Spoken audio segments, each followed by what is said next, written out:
Good morning, good morning. Good morning.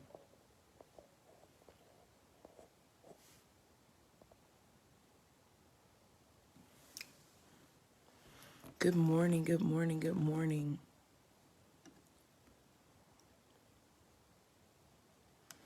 Good morning, good morning, good morning.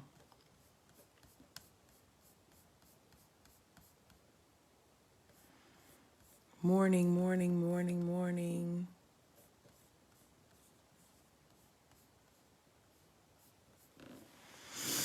Good morning, everyone. Good morning, good morning.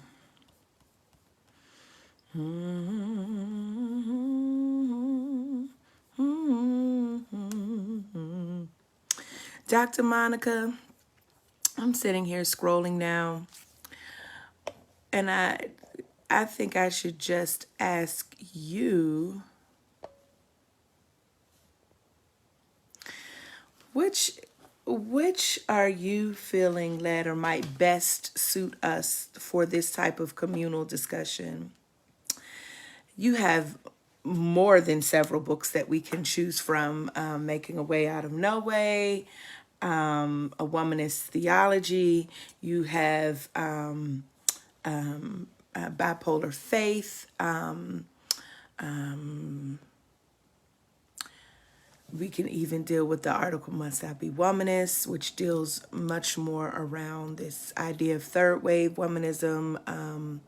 What would be, just as you're thinking, would you like to be in conversation with us about, or what you think might suit us best for what we've been doing here? I would love to get your input on that. So thank you as you think about it. So some people saying, ooh, bipolar faith. Yeah, and so if it's bipolar faith, absolutely, I'd want to maybe shoot some text back or get on a Zoom with you and just, I want to be able to do it justice and for us to just, because it's such a large text, for us to just be able to talk through how we're going to do it. So how I'm going to do it, and then certainly how, you remain here with us in these comments. So just, throwing it out there to you, Dr. Monica. Thank you in advance. Good morning to all of you who are joining. Good morning, good morning, good morning. Good morning, good morning, good morning. Hello, Dr. Irie.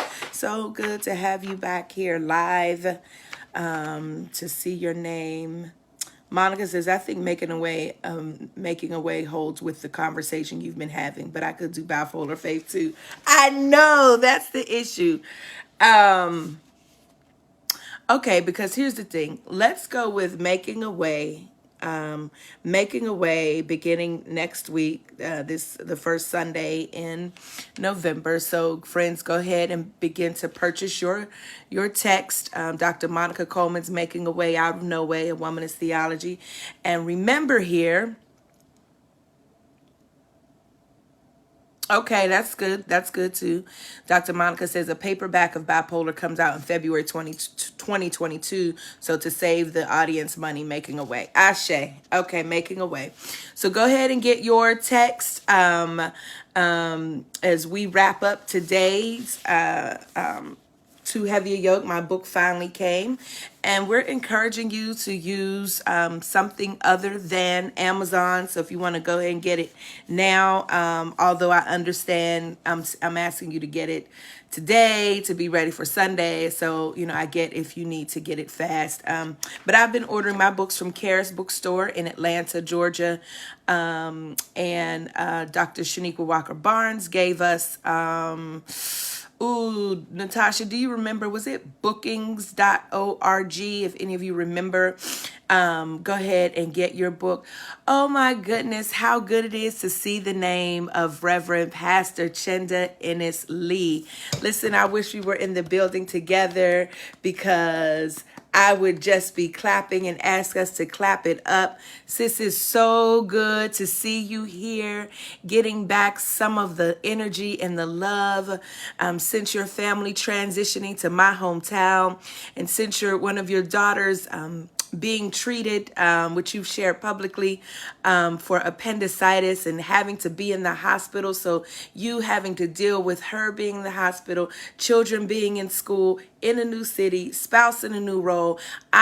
We are just sending you all of the love and energy back to you, that you may be replenished, that you may be refilled from the crown of your head, sis, to the soles of your feet. May you receive this love and this energy that we are sending you, Reverend Chenda Ennis Lee. We just speak your name and the names of your whole family, the Lee family, the Ennis Lee family, for continued ways to be made, for continued community to show up, and may you find new community, Ashe, as you are possibly singing new songs in strange lands.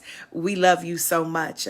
Thank you, Dr. Shaniqua Walker Barnes, for providing for us the name of an alternative location to get your books from independent booksellers, which is bookshop.org. Bookshop.org. We invite you to shop small, not the mall, as we support independent and particularly Black and woman-owned independent booksellers. So I invite you to do that. For everyone, for all of you who are joining, come on and let's heart it up also for Dr. Shaniqua Walker Barnes. Woo, woo, woo. For the ways in which I'm going to tell you, I'm just really recapping. And here's the beauty of it. We never made it beyond, I think, chapter 1, and that's fine. That's okay, because the reason why I invited you, and I believe that Spirit moved me on these certain books, is not so that this is not book club per se. So not that we can get through the entire text, but so that you have the text now and you can read it and move through it as the Spirit moves you. So I am just so appreciative for well, you know what? This is not new to Pink Robe Chronicles. When we first started in 2016, the very first book that we worked through was of our dear sister, activist, warrior, Anana Harris Paris, self-care revolutionary. You all remember that, for those of you who've been walking with us since 2016. And then we did Sabonfu Some's Falling Out of Grace.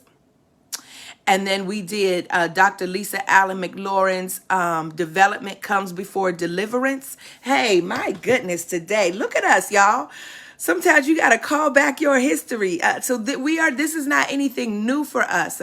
This is a Sankofa moment. And then we did Dr. Daniel Black's The Coming, Ashe. And most recently, we started with Dr. Velma Love's Divining the Self. And here we are with Dr. Shaniqua Walker Barnes' Too Heavy a Yoke. And we are inviting you to go ahead and get Dr. Monica Coleman's Making a Way Out of No Way, a Womanist Theology. And in many ways, I'm super full right now for many reasons. I just feel myself getting even more and more full, or fuller and fuller. As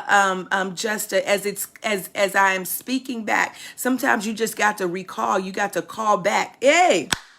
Sometimes you just got to call back. And this I recall to mind, and therefore I have faith, or is it therefore I have hope, right?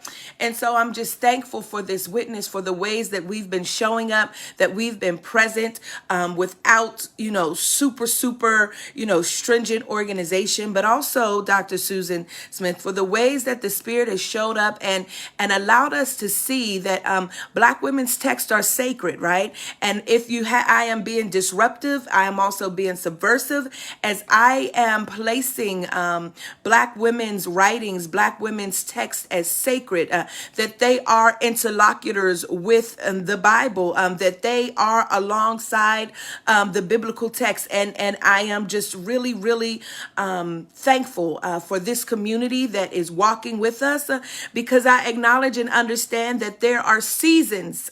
Yes, Dr. Walker Barnes, that this is a syllabus of liberation. Dr. Akosua, Reverend Ronnie, Dr. Paula, Attorney Natasha, I love love using you all's titles. That's why I'm doing it on purpose. And even if you say, I don't have a title, your name is your title. Ashe, Reverend Antonia, Dr. Jamie, good to see y'all. Hey, Reverend Dana, good to see you. Good to see you. Good to see you. Good to see you. And those whose names I don't know, if you have a title and I don't know it, don't charge it to my head and not to my heart. There is no shade over here. We throw no shade, honey. We about liberation. There's no shade. There's no sub anything. No subs here. This is about freedom, right? I say, hey, Mel, Chris, and Larissa, and Erica, and Susan, and Dr. Di, and Love Positivity. Good morning. Good morning. I love it too. Dr. Khadidra, Pastor Dr. Anika Wilson Brown, Reverend T. Renee, Bianca, Reverend Minister Leah, Dr. Irene, Shannon. I think that's Reverend Glency. Hey, Cheryl, Reverend Rhonda. Good morning. Good morning. Good morning. Good morning. Good morning. Good morning. My pastor, Pastor Vazola, Reverend Monique. Good morning. Good morning. Good morning. Good morning. Good morning. Good morning. Yes, y'all. Come on and let's just, it feels good to have your name read, to hear your name, in the land of the living. It feels good. It emits a particular type of energy that reminds us that even though some of our days may be dark, my goodness, today, even though some of the days may have been dark, but when I hear my name, come on, y'all, assalamu alaikum to my sister Zakia Muhammad. When I hear my name, alhamdulillah, when I hear my name spoken, I am reminded, Dr. Malcolm, in this shift. When I hear my name, Dr. Kyle Wooten, in this shift, I feel a praise. I'm trying to move from it. But when I hear my name, then I am reminded that I am here on this side of time, that there is intentionality to my presence. There is intentionality to my presence. Yes, Larissa. Larissa says she is getting her PhD at Clark Atlanta University in African Women's Studies and English. You give me, Ashe, right back to you, right back to you. And shout out to our sister who is no longer Tawana PhD Bound Davis, but who is now the Reverend Dr. Tawana Davis PhD. Shout out to our sister. Shout out to you, Pastor Tiffany Postal. Hey, Jonetta Toodle Tarkington. Morning. Hey, Brandeis Tulos M. Div. Y'all, I need to go back and start this again. I just want to say one more time. Thank you, Monique. Dr. Melva Sampson. Yes. It is I. She is me. Yeah. Ashe. I just want to, again, as we close out this section and bring my energy down just a little bit, because I know that I thanked you, Dr. Shaniqua, but I want to, in all seriousness, just really offer you a deep bow.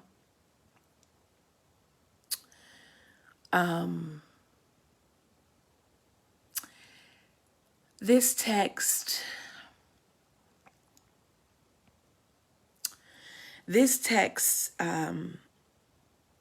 raised a mirror for me in ways that are necessary and in ways that are freeing. All of the writings, friends, that we have shared are folks that I admire.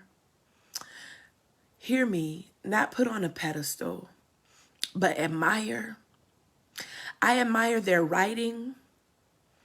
I study how they write introductions. I study how they enter text for my own writing craft. I choose, it's not that I don't like any other writings, let's not go there. But the ones that are coming to me right now are the ones that are speaking so clearly to me, Ashe. And I told Dr. Monica a long time ago when Bipolar Faith first came out, I was like, this is what I want to write right here. And as I'm right at the stage of my 4th year review. For those of you in the academy who knows what the middle part of this tenure process that I'm in, and so I'm writing my first manuscript, and I just had to decide that I have to write what's coming out, Ashe. That who I am as a writer, who I am as a storyteller, amen. Who I am as I show up, that the guild is gonna have to be okay with that or not, Ashe. That it is the best of who we are when we don't try to live in the dichotomy or bifurcate ourselves, wherein we are separating. I'm gonna write this for the academy and I'm gonna write this for the people, but I am both academy and people, amen and ashe. And so when I read Dr. Walker Barnes, and next week, for those who you are joining, we will begin our work with Dr. Monica Coleman's Making a Way Out of No Way, a Womanist Theology. I say, yeah, there is the path, and I am going to walk in it, Ashe. I can only be me. Right, I have to speak, Dr. Bobby, in the voice and in what the ancestors are drawing out of me, and trust that it is going to be okay, Ashe. Trust the role that is before me, Ashe. And so I just want to say thank you, because as someone, when I coined the term back in 2012, raising womanish girls, this literally, I know I'm not going to get through this today without crying, and I'm not apologetic for it. This is how full I am, and really how I had to just sort of reckon some things. And so I want to begin. Yeah, I'm so full. And to see you all's names on here, my goodness, my goodness. Also, before I start too, though, before we get into this, I want us to lift up the name of our community warrior, sister scholar,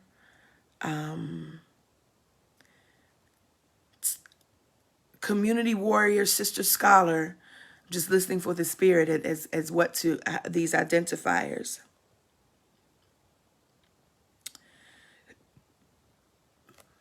Licensed minister, Dr. Brittany Cooper. She is my sister Howard alumna, my sister Emory alumna. I read her post on Facebook and Twitter, and these folk are absolutely ridiculous, but yet alarming at the length they are going to make these terroristic threats to her, which don't feel like threats to me. And so I've been carrying her in my spirit since I read them, maybe on Friday. I saw Morgan yesterday, and I have been just carrying her in my spirit, other than to say, get your carry and conceal license and, a detailed team. But I need those of us who are in proximity to her physically to show up, to be doing details. So some of y'all detail pastors.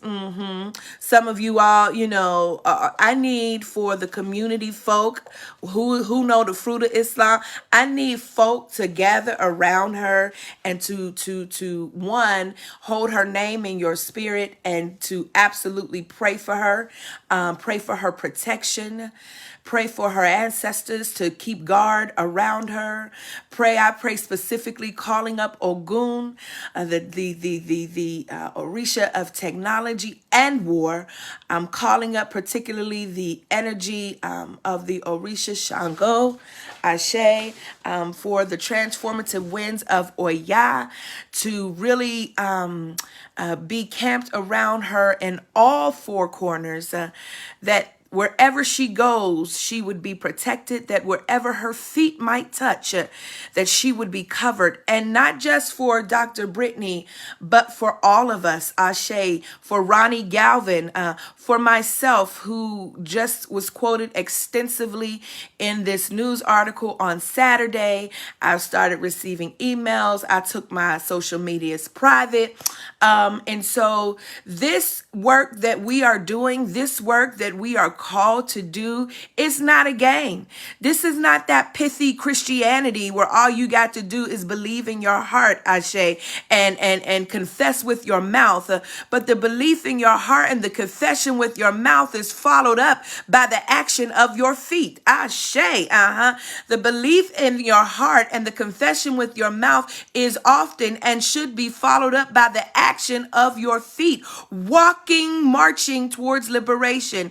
It is not an easy task, Ashe, to be standing in the throes, right? To speak truth to power, to have threats hurled at you, for folks to take your words out of context, and moreover, for folks to be so, I said I wasn't going to talk about this, but you can't help it when you are committed to justice, Ronnie, for folk to constantly have their names in your name in their mouth, for even bots, technologically bots, if you will, to be programmed and coded to hurl threats at you. Y'all, this is the burden of strength, Ashe.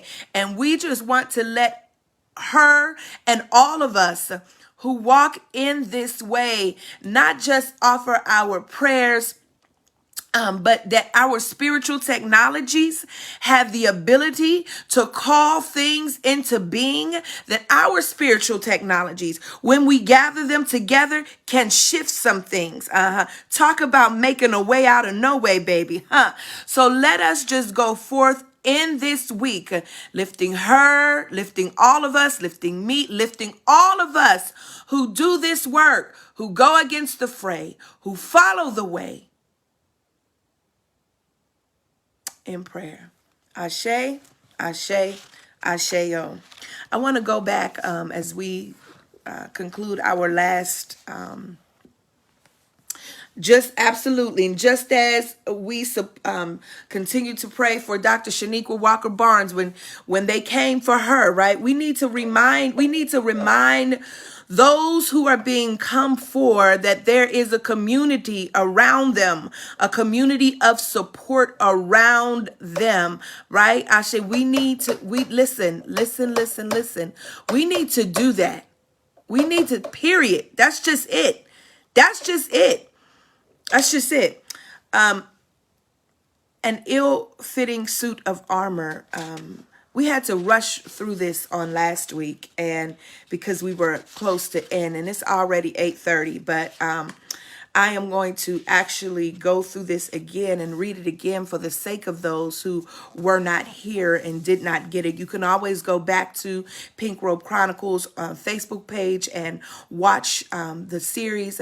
Shout out to our sister Rosalind Harris, my Virginia Union sister, my ATL sister, who has recently downloaded all of last month and the month before work videos so that I can post them up to our YouTube page so that you can share with your family members who are not on Facebook, because friends, for real, I don't also know how much longer we're going to be on the metaverse. I'm not sure. I'm discerning that right now. Shout out to my student, Minister Maya McCoy. I see you here with your warrior working self in this virtual building. Thank you so much. An ill-fitting suit of armor. Catch in where you can, get in where you fit in. I can't go back. Ashe, that's a word. We got to keep moving forward. But I want to read this and offer some commentary. Dr. Walker Barnes is in the comments.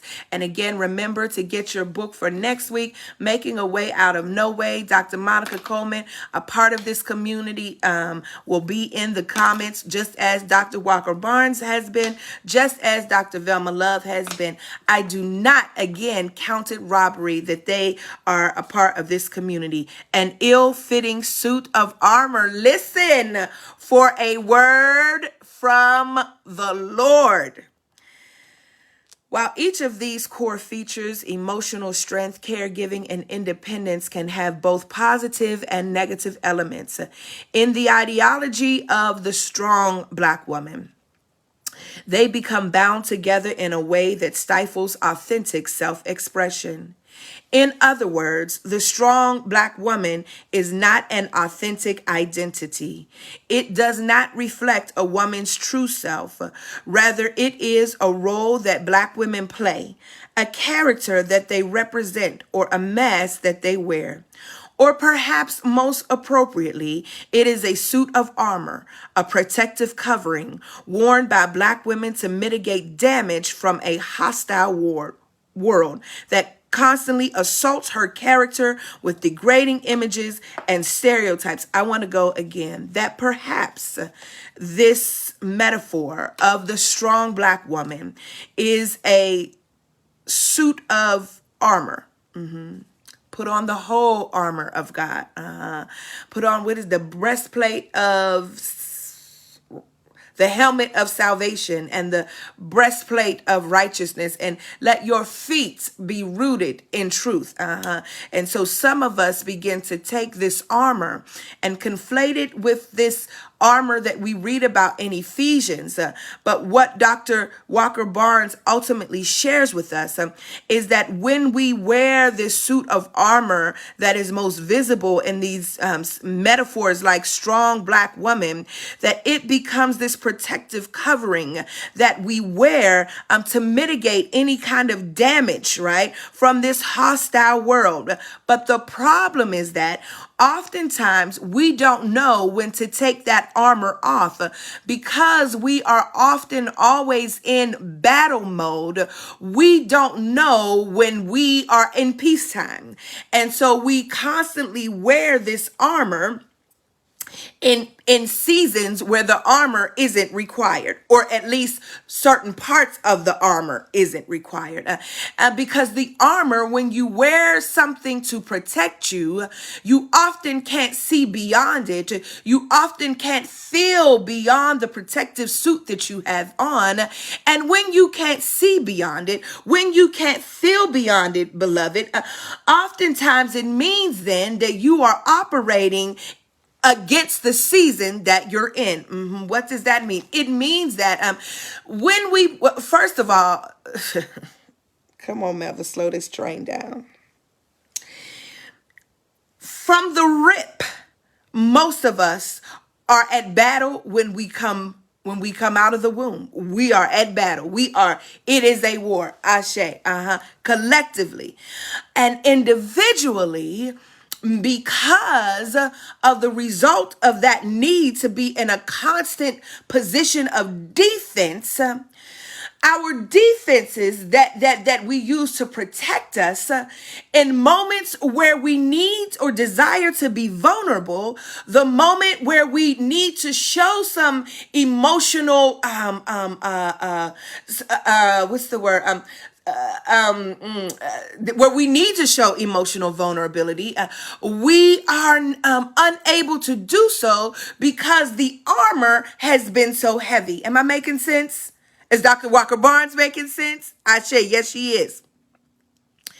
So she's saying that we mitigate this damage from a hostile world with this armor. Why is it hostile? She says with regards to degrading images and stereotypes that saddle us with disproportionate rates of poverty and single parenthood. So for many of us, she says, the strong Black woman is the standard psychological defense. Let me tell you something. My mama raised a strong Black woman, honey. And when we say that, we say it with the strong Black woman. Yeah, that's what it is. And we say it with pride, honey. You listen, this is the strong Black woman right here. Or when we're giving accolades and honor to those women, she was a strong Black woman. We give these types of accolades. But Dr. Walker Barnes says, donning the armor is Black women's method of suiting up for battle, preparing to defend the psyche against the attacks waged upon us by sexism and racism and classism. Put a period right here for a second, a comma. Dr. Irie, what is the sister's name?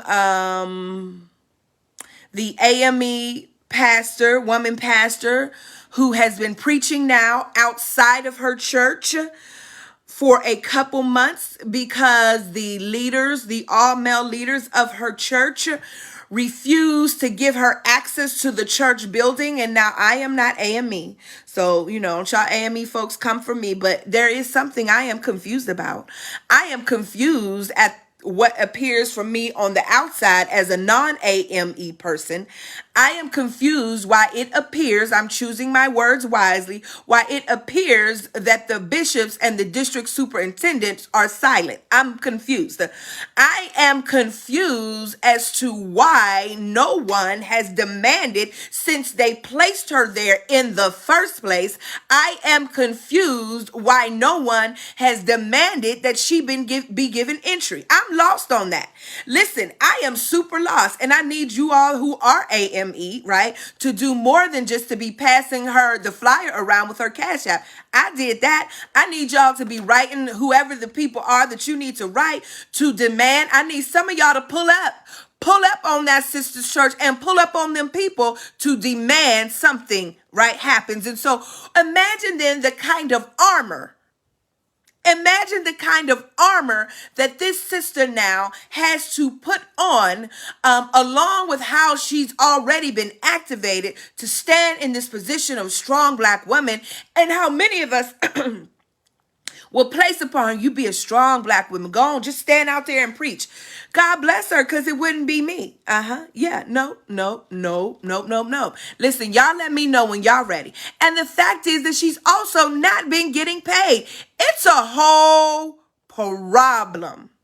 But in this sense, Dr. Walker Barnes says, the ideology of the strong Black woman has an important adaptive function that must not be ignored.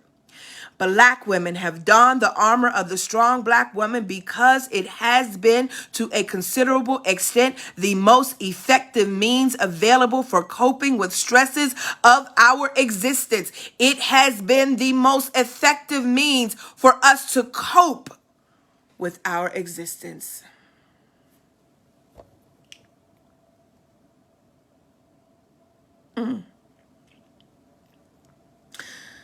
Whew. It has enabled survival, allowing Black women to function by repressing grief, sadness, and anger, and by covering emotional distress. Can I share something right here? Can I just, I want to pause right here. And Dr. Walker Barnes is the clinical psychologist, not me. But I want to pause. That under this armor of the strong Black woman, that the result in this repressing of grief, sadness, anger, and emotional distress, I'm going to also say, and pleasure, is overeating, overindulging, overspending, returning to toxic professional and personal relationships, self-doubt,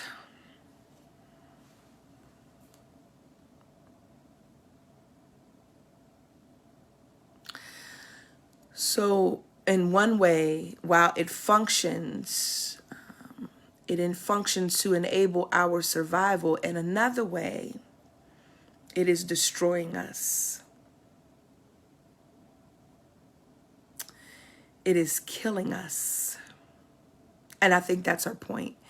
It is killing us.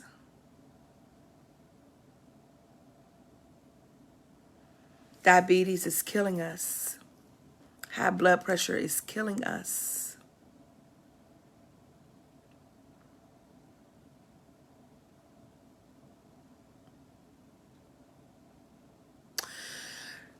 To be sure, she says, there is nothing wrong with wearing a suit of armor every once in a while, especially when gearing up for battle. This is, and Dr. Walker Barnes is telling you to go to chapter 2. Remember, I told you we didn't get out of chapter 1. Go to chapter 2, where she addresses overeating, compulsive shopping. These are ways we try to cope with armor. Go to I haven't even read chapter 2. See, go to chapter 2. Read the entire book. To be sure, there's nothing wrong with wearing a suit of armor every once in a while, especially when gearing up for battle. But there are two issues with the armor of the strong black woman, and here's where I want to land. Two issues with the armor of strong black woman that render it ultimately maladaptive. First, many black women have become so conditioned to wearing their armor that they do not know how to remove it when they are no longer on the battlefield, even when they are in settings of assumed safety. So now we become emotionally unavailable, right? How many of you, if we could just take a little delve here, how many of you possibly, I know I'm going to step strong, and I want to invite you to be in contact with your therapy, your therapeutic professionals.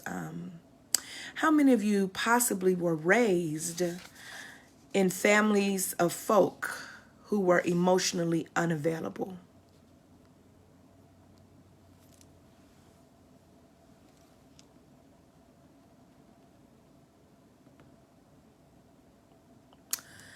Woo, Dr. Walker Barnes. Sheesh. There's one study showing that young women who adhere to the strong black woman are at heightened risk for HIV because they are reluctant to require their male partners to wear condoms. They put their partner's pleasure above their own needs for safety.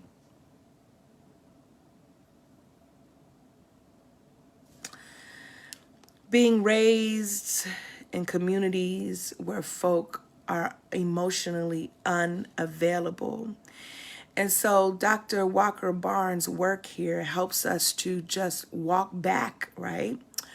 To possibly consider the ways that it may have been this suit of armor that they wore for their survival and possibly did not know how to take it off in order to be available, to be present. That they had difficulty fully divesting themselves of the armor.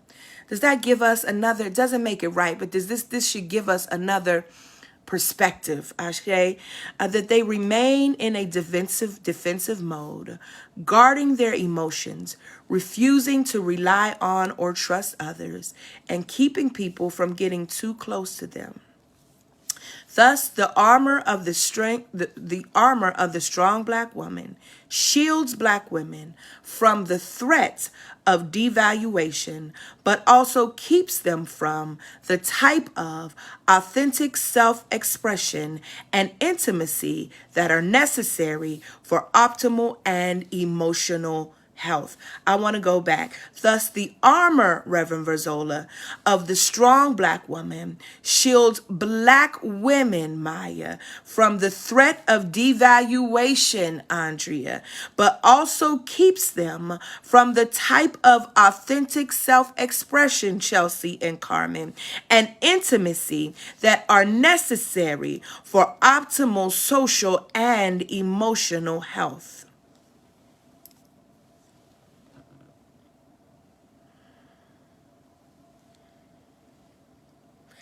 Good morning to my spiritual mother, Reverend Judge Penny Brown Reynolds, PhD, Ashe. A second issue, here's where I want to really hang the hats. A second issue,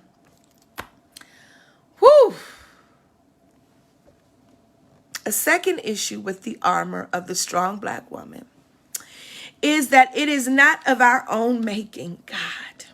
It is borrowed armor imposed upon black women through processes of socialization that usually begin in early childhood. These socialization practices train Black girls to regulate negative affect, to extend themselves on behalf of others at the cost of ignoring their own needs, and to venerate independence over interdependence. While the church and broader U.S. society play important roles in reinforcing these messages, the primary site of socialization is the home, where Black mothers and fathers, frightened by the possibilities that lie ahead for Black girls who are unprepared to face the demons of racism, sexism, and classism, gift them with the armor that has been passed down from one generation of women to the next. Dr. Walker Barnes, it is that pericope, that little group of passages right there that all this week have been sending me to the mirror as I have had to wrestle, acknowledge, repent, and ask forgiveness from my daughters around the ways that I have handed to them, really forced upon them when they didn't even ask to borrow, forced my armor upon them because I have been attempting to protect them from the demonic presence, the external forces of evil in this world.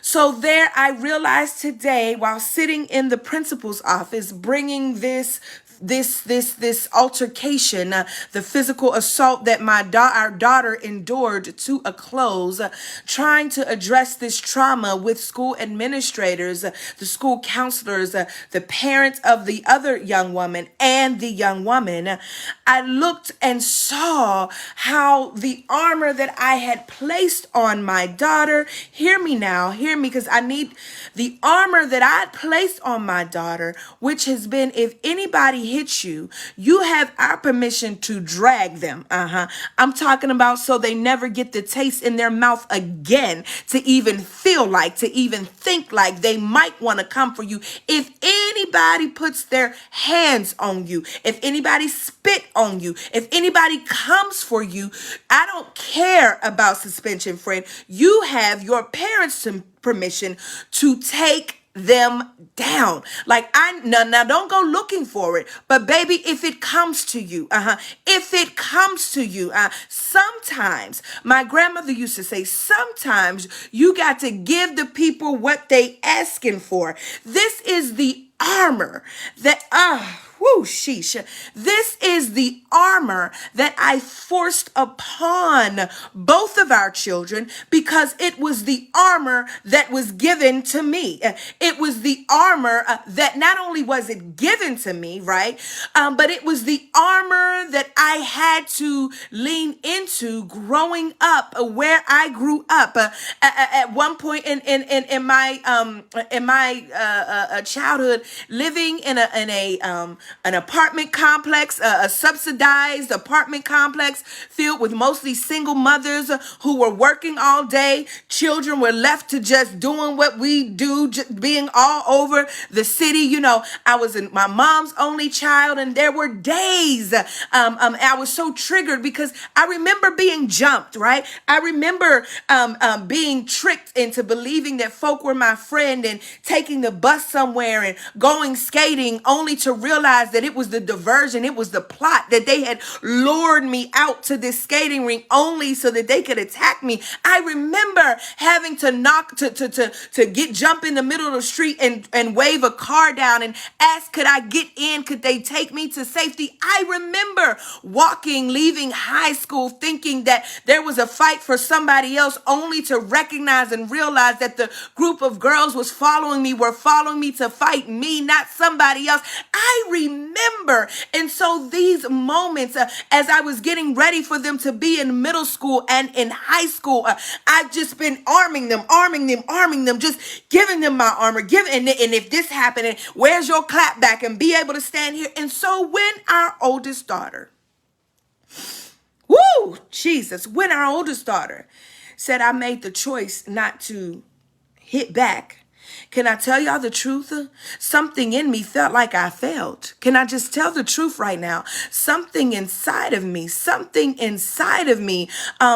like I just failed. Like what the hell? What you did? What?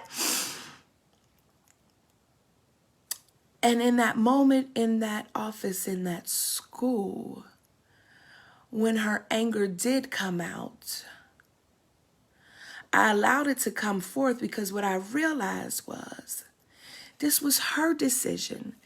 This was her choice. This was how she shows up in the world. She doesn't need to wear my armor. She doesn't need to wear my armor because she doesn't have the same experiences that I have. She don't even live in the same kind of neighborhood that I lived in.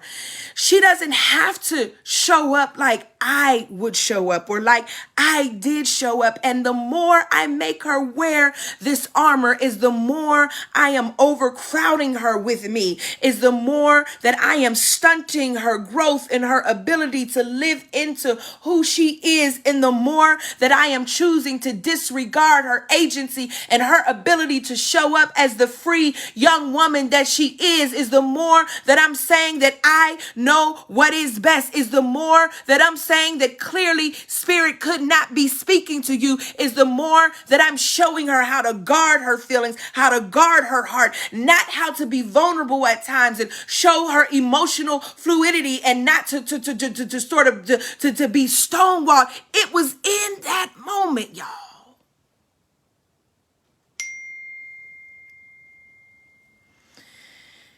It was in that moment that I realized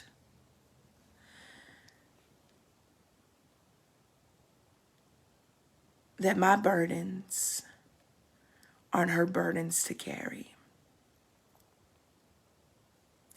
Can I share another way that this comes up, y'all? Because a part of this, and I'm not, I'm identifying with it.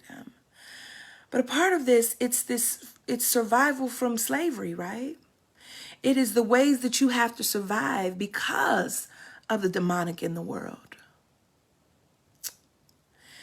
And so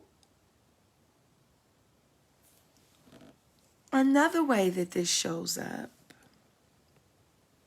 So we've been talking about free, but let me just say something about baby girl for a minute. Many of you, I share my daughters. I share my parenting, my motherhood journey about my daughters. And to be clear, I am, both of my daughters have traits, my traits. I see myself in both of them. I see their dad in both of them.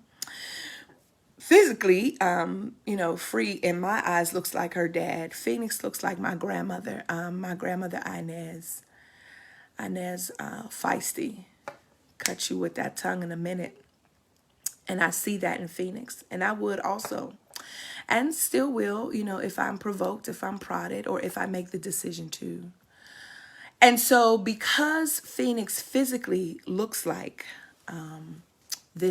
my grandmother, and so it's more just visible, she checked me, again, about this armor. She checked me on this week, or the end of last week, because I asked her, had she done something? And before I could give her an opportunity to say yes or no, I was like, I asked her because it's also important, even though I share their lives, it's also important for me to not share every single detail because they are still people. But it had to do, let's just say it had to do with development, sexuality and where they are as these adolescents, right? And so I asked her, blank, did you do that or something? And before I could say no, I said, yeah, you probably did. I said, yeah, you probably did. And the look on her face, it was like the life went out of her face. And I said, what's wrong? And her older sister, Free, said, Mama, you kind of do that a lot. I said, I do what a lot? She said, you like, if you ask her, did she do something before she could tell you no or anything, you like automatically assume that she did. And she is like, no, that's hurtful. And then Phoenix said to me, yeah, Ma, like, it's like you assume the worst of me. Like, I mean, and I said, well, I think it's because, now this was my first attempt. I said, I think it's because when I like tune into the music you listen to and like the conversation I might catch in my earshot, it's strong to me. And so I guess I'm equating, now listen, I guess I'm equating like that with this. And I just made the assumption. And she's still looking at me like, nah, Ma, you wrong. And then I said, oh, shoot. I said, I'm so out of order. I have cast upon you. I have cast upon you something that most young women my age, have had to fight all of their lives to come from under. And that is this idea that you fast-tailed. And that in an attempt to protect you from either what I experienced in my own life, in this what this prepubescent body experienced at the hands of a physically mature anatomy, then there is a way that I am somehow projecting onto you, which I shouldn't even be projecting onto anyone, because it wasn't my fault, it wasn't my grandmother's fault, and it wasn't my mother's fault when it happened to her. So there is a way that not only am I giving you this armor, but I'm also taking stabs at this armor at the same damn time. Y'all, this idea of the strong black woman has to die. And yet, and still, there are questions that many of us have because of the ways that we've been violated, the ways that our own lived experiences that constantly have us to question, how do we protect our sons, our daughters, our non-binary? How do we protect them against this particular type of evil? And so we protect them, we think, by either equipping them, giving them our armor to wear, which is too heavy. It's too heavy for them. It doesn't fit appropriately. And then when we give them that armor, we continue to then take stabs at that armor just to make sure that the armor is fitting. My God, we got to release ourselves of this today. This is a part of the burden of strength that we carry because we become so emotionally unavailable, that part of our we are compartmentalized in our mental space, in our heart space, in our spirit space, and our daughters and our sons are looking at us for direction, and they're trying to figure it out. And so when they start to adjust armor or create the things that they need for their armor, we cannot then get mad at them because they are having agency and figuring out what works for them.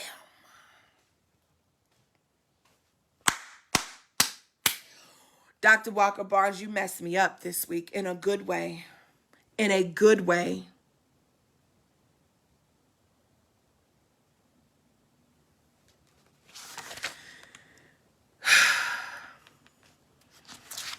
I gotta stop there.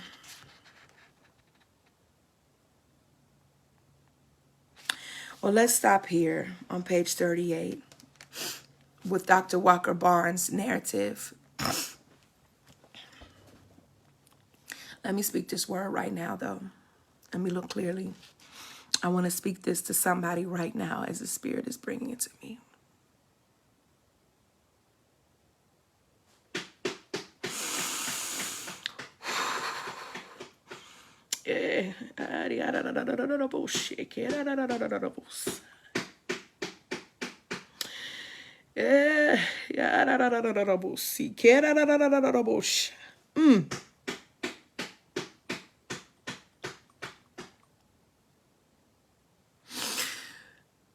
Your daughter is not you.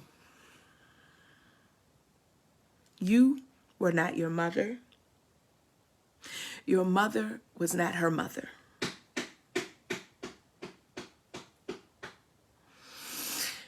Your son is not you. Your son is not his father. Give your children the room and the space to become. Trust that the foundation that you're laying, that the core principles that you have placed inside are blooming, that the seeds that you've planted are blooming. Lean into your community, the community that you vetted, the community that you've trusted, the community that you know. Give them the space. Give them the space to be, the space to explore, beyond and or without labels. Yeah, God, glory.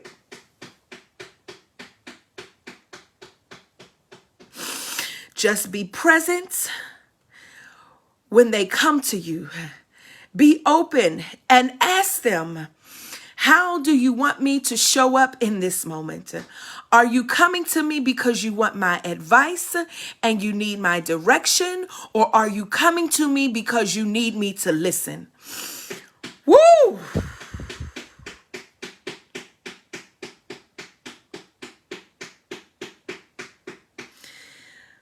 Thank you, Spirit.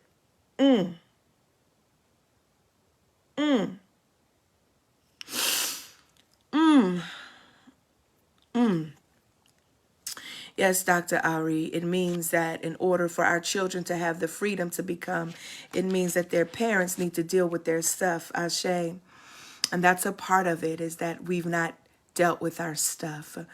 Y'all, church has not allowed us to deal with our stuff. The 90 minutes to 2 hours that we go to church is only enough for a cathartic release. It's not enough for a sustained practice of doing the work to free ourselves, to unbind ourselves. It is not the space for that. We need other spaces. We need therapeutic spaces. We need more than Jesus. Amen. I said it. We need more than Jesus. We need more than Jesus to aid us in the untangling of the silence, to detangle us. We need more. We need more. We need more. We need more. I'm closing with this narrative from Dr. Shaniqua Walker Barnes. To some degree, hold on.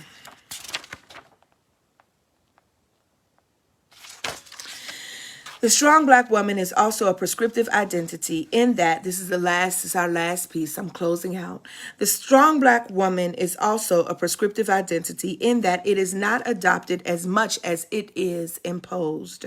Society necessitates, demands even, that Black women conform to this model of womanhood, even when it does not reflect their authentic personality and when it poses threats to their physical, emotional, social, and spiritual well-being.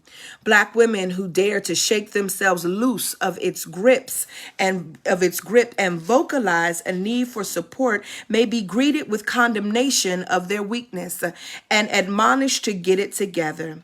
And this is especially likely to happen in the church. 1 year after the birth of my son, I met with the staff parish relations committee of my local church to seek their support and approval of my candidacy for ordained ministry. Entering the meeting, I felt relatively secure. While my activity in the congregation had been sharply curtailed over the past year up until my son's birth, I had served as the lay leader, leading worship on a regular basis and attending nearly every committee meeting of the church. I had already graduated from seminary and had preached at the church on several occasions. And I had served on 4 conference-wide committees at the appointment of the bishop, despite a conference rule mandating that persons serve on only one committee or board at a time. Having been licensed to ministry by a Baptist congregation several years earlier, I felt that my gifts for ministry had been well established. I was caught off guard when several committee members doggedly questioned my lack of involvement. To some degree, it was a fair question. Operating in full, strong black woman mode, I was overextended. In addition to teaching full time on nights and weekends, I stayed at home with my son during the day. It was not uncommon for me to arrive at faculty or denominational meetings encumbered by a baby and a diaper bag. Talking to myself. Both my husband and I were overwhelmed with the task of managing full-time employment, parenthood, and ministry while living hundreds of miles away from our families. We had tried to reach out to the church for assistance before, but had had little success. That night, after I tearfully communicated our situation to the committee, I noticed a surprising dynamic. On several occasions, two of the committee members asked how the congregation could better support me so that my gifts for ministry could be put to better use within the church. Each time, two other committee members interrupted and suggested that I needed to manage my time better or get more childcare. After several such interruptions, the first two members gave up. The striking aspect of this interchange was that, quote, the supportive committee members were both white. Let me back up and say this sentence. The striking aspect of this interchange was that the supportive committee members were both white. The get yourself together committee members were both black. After the scene repeated itself when I stood before the entire congregation for endorsement at our annual charge conference a few weeks later, I developed a hypothesis about what was happening, most likely being accustomed to strong black women who pushed themselves past the point of fatigue. The African American women and men in the congregation viewed my incapacity to seamlessly juggle my multiple roles without the support of others as a sign of personal failure. This interpretation was understood later when a white female was endorsed for candidacy for ordained ministry with no resistance from the congregation, despite having only recently joined the church and having very limited involvement with the church due to her attendance at an out-of-state seminary. I tell this narrative, Dr. Walker Barnes says, in part to illuminate a final characteristic of the strong black woman. It is a religious identity which has a particular stronghold in black church. As I described in chapter 3, the strong black woman has its roots in Black Women's Club movement, a late 19th century movement that was fostered by black congregations and that sought in part to promulgate a positive view of African American womanhood.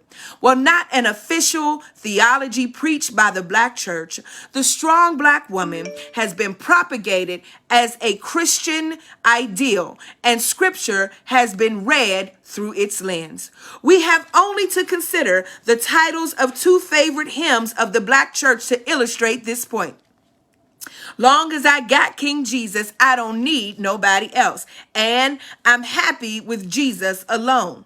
Carved out of the historical suffering of enslaved blacks, these songs have functioned to armor generations of African American Christians against the struggles wrought by racial oppression. To those who have nothing, these hymns have been a soothing reminder that they are not alone. Unfortunately, though, their lyrics have been interpreted as prescriptive rather than descriptive. Thus, rather than understanding them as assurances of God's presence among the lonely and forsaken, many in the church have mistaken them as advocating an ideal for Christian living. It is no wonder then that Miss Martha, that's someone in a case study earlier in the chapter, that Miss Martha's lack of emotional responsiveness defensiveness following personal tragedy was confused with strength rather than recognized as a potentially maladaptive grief reaction. Almost finished. It is no surprise then that Tanya was afraid to share with her pastor that she was in therapy because she was unhappy and her marriage was falling apart. And it is understandable then that Jeanette could spend so much time at the church serving others while concealing her own financial and health struggles. When the church repeatedly praises African American women for their strength while rebuking those who demonstrate vulnerability, it is saying armor up. And for decades, African American women have done this, donning the armor of the strong Black woman. They have carried the world's cross as well as their own. All the while pretending that it does not hurt. They have borne the weight and the pain, simply adding layers of armor to obscure any signs of distress. But the burden of strength has become unbearable. This is the word of God for the people of God. Hey, thanks be to God. Too heavy a yoke, Black women, and the burden of strength. Thank you, Dr. Shaniqua Walker Barnes, for liberating us, for setting our souls free, for challenging us. If you do not have this book, order it today. If you do not have Divining the Self, because I believe, Natasha, that this book pairs so well with Divining the Self and the powers of the mothers to lean into these intuitive faculties. And be sure to get Dr. Monica Coleman's book, Reverend Dr. Monica Coleman's book, Reverend Dr. Monica Coleman's book, to get her book, Making a Way Out of No Way, where we make our entrance into womanist theology on next Sunday. Tomorrow, y'all, is All Saints Day, as today is All Hallows Eve. Many of us grew up with varying beliefs. I don't have time to go into that. Only to say that on tomorrow, I invite you to say the names of your ancestors. Call their names. I invite you to give with us, to share with us in your giving, to create an altar for the names of your ancestors, to speak their names, and to call forth those capacities in your ancestors that you desire, that you need most in this moment. Go forth and be, go forth and release, go forth and checking your armor. For some of us, the armor is now too small. We've outgrown it, or too big, and release what needs to be released. And I will see you on next week, God willing, and the creek don't rise. I love you, kinfolk. Peace.